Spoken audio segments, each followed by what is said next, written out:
Welcome to the Alignment Yoga blog. Today I wanted to talk about a subject mainly geared toward the more advanced students.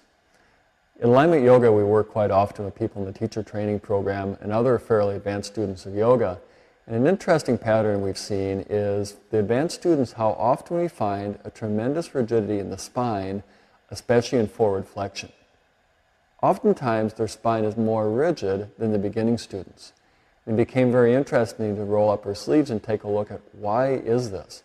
And in particular, when we go out into other studios and other yoga communities, we find an epidemic of people whose spines have become very, very stiff in flexion. And in taking a look, what we found is that is oftentimes a result of some of the instructions that we've used historically as yoga teachers. And as well-intentioned as those instructions were, they were useful at a certain point, but as a student becomes more experienced, they're no longer useful. And we see that in particular in the front bending postures. So in the front bending posture, we often talk about that you want to make all the movements coming from the hips. And because our beginning students tend not to move from the hips and tend to move from the spine, that's a really good instruction. That's a valid instruction. As you've been practicing yoga for a while, you start to develop that mobility, that capacity to create pelvic flexion. And I see a lot of yoga teachers are still advocating that their students not round the spine at all, that they fold forward only from the hips.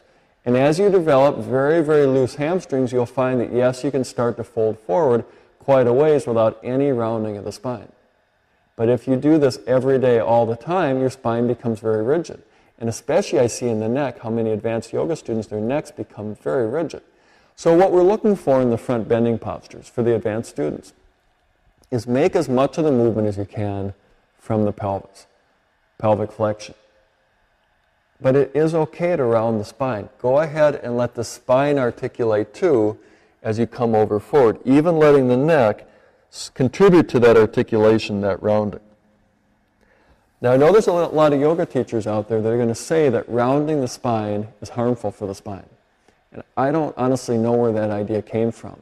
The spine is designed to be movable. It's designed to be supple. It needs to be supple in forward flexion just as much as it needs to be supple in backward extension. The spine needs to be supple in twisting just as much as flexion and extension. So it's become funny in the yoga that we've seen the last 15, 20 years is that we've largely trained flexion out of our spine. Somewhere along the line, we got the idea that that was harmful to flex the spine. Nothing could be further from the truth. We don't want to be like this. This would be harmful. But for advanced students, you're beyond this. This isn't how you're moving anymore. To always do your forward bends like this creates an unnecessary rigidity in your spine. Pelvis makes most of the movement. Spine makes some of the movement. Go ahead and let your spine round forward. Unless you have a very serious problem with your sacroiliac joint or some other pathology going on with your back, don't worry about letting your spine round forward. That's an okay movement to make for the advanced students. So this is a very short discussion in some of the front bends geared to more experienced yoga students. Thanks for joining us on the Alignment Yoga blog, and please check back for upcoming installments. Namaste.